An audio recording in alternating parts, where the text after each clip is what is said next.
اپنی زندگیوں کو منظم کریں، اپنی زندگیوں کو ہمیشہ سلیقہ مند رکھیں، اپنی زبان کو، اپنے لہجے کو، اپنی سوچوں کو، اپنے خیالوں کو، اپنے معاملات کو، اپنے معمولات کو بہت اچھا رکھیں۔ بعض اوقات ہم خام خواہ اپنے آپ کو گناہوں میں مبتلا کر کے اپنی آخرت برباد کر دیتے ہیں۔ تو اپنے صبح اٹھنے سے لے کر سونے تک، فجر کی نماز سے لے کر بستر پر اپنی کروٹ لیتے ہوئے محاسبہ کریں کہ آج کا دن میرا کیسا گزرا۔ جس کے 2 دن برابر گزرے وہ ہلاک ہو گیا۔ ہر آنے والا دن گزرے ہوئے دن سے بہتر گزرنا چاہیے، لیکن اگر ہمارا گزرے ہوئے کل سے آج کا دن بدتر ہے تو سوائے ہلاکت کی اور کچھ نہیں ہے۔ اسلاف کی زندگی اس حوالے سے دیکھیں تو اس لیے یہ بہت برا سودا ہے اور یہ بڑی جرت ہے۔ انسان کو پتا ہے کہ میں جھوٹ بول رہا ہوں، اس میں تو کوئی اختلافی فرقہ نہیں ہے، گروہ نہیں ہے کہ اس کی سزا آخرت میں کیا رکھی ہے، دنیا میں کیا رکھی ہے۔ انسان کسی سے حسد کر رہا ہے، بغض کر رہا ہے، دشمنی رکھ رہا ہے، کسی کو گالی دے رہا ہے، سب کو ختم کر رہا ہے، کسی کا مال ہڑپ کر رہا ہے، کسی سے زیادتی کر رہا ہے، رشوت لے رہا ہے، یہ جو کچھ بھی ہماری زندگی میں اس شب و روز کے معاملات ہیں جو ہم کر رہے ہیں، تو یہ تو کوئی اختلافی مسئلہ نہیں ہے کہ جس کے بارے میں وہ کہا کہ مختلف اقوال ہوں کہ آپ نے اس فرقے پر، اس گروہ پر، اس مسلک پہ بات کر لی کہ نہیں ہمارے مسلک میں یہ جائز ہے۔ جھوٹ تو ہر مسلک میں ناجائز ہے، ہر الہامی غیر الہامی مذہب میں ناجائز ہے۔ اسی طرح رشوت کھانا، سود کھانا، شراب پینا، نظروں کی ناپاکیزگی اور اپنی زندگی کے جو دیگر امور بد ہیں اس میں تو کوئی اختلاف نہیں ہے۔ اپنا وقت برباد کرنا، نمازیں چھوڑنا، لوگوں کو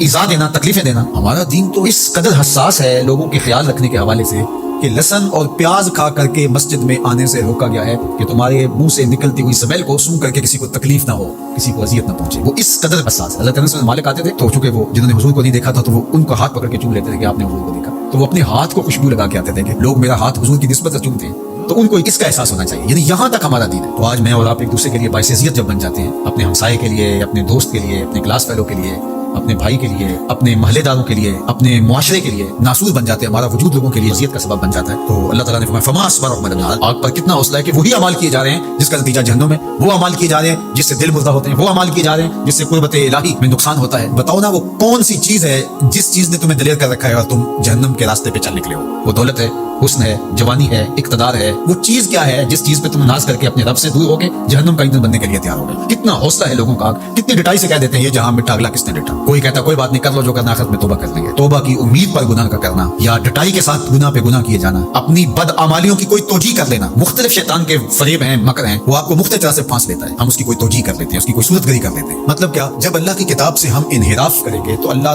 توفیقات خیر سلب کر لے گا۔ یہ جو لعنت کا لفظ آپ نے سنا، تو لعنت کا کیا مطلب ہے؟ لعنت کا مطلب ہے کہ رحمتوں سے محروم کر دیا جانا۔ عرب کہتے ہیں جب وہ اپنی اولاد سے ناراض ہو جائیں یا کسی سے ناراض ہو جائیں بڑا، تو وہ کہتا ہے کہ میں تمہارے لیے دعا نہیں کروں گا، تم میری دعاؤں سے آج کے بعد محروم ہو گئے۔ بلکہ میں نے پڑھا ہے کہ کچھ اعمال ایسے ہیں جن اعمال کی وجہ سے بندوں کی دعائیں قبول نہیں ہوتی، اور دوسرا اس کو سزا یہ ہوتی ہے کہ جو نیک صالح پاکیزہ لوگ جو دعائیں کر رہے ہیں پوری امت کے لیے، تو وہ امت کا فرد تو ہے، ایک شخص تو ہے امت کا، لیکن اس نیک لوگوں کی دعاؤں سے اس کا حصہ منہا کر دیا جاتا ہے، اس کے حصے میں کچھ نہیں ہوتا، کیونکہ اللہ نے اس رحمت کے وصول والی فہرست سے اس کو نکال دیا۔ وہ سانسیں تو لے رہا ہوتا ہے لیکن زندہ نہیں ہوتا، وہ اپنے آپ کو مسلمان تو کہلا رہا ہوتا ہے، لیکن بات یہ ہے کہ اسلام اور اللہ رسول سے تعلق اس کا واجبی سے ہوتا ہے۔ وہ آج ہماری بدحالیوں کا اور ہماری رسوائیوں کا سبب اس کتاب رحمت سے دوری ہے۔ اللہ کتاب رحمت سے جڑنے کی توفیق دے۔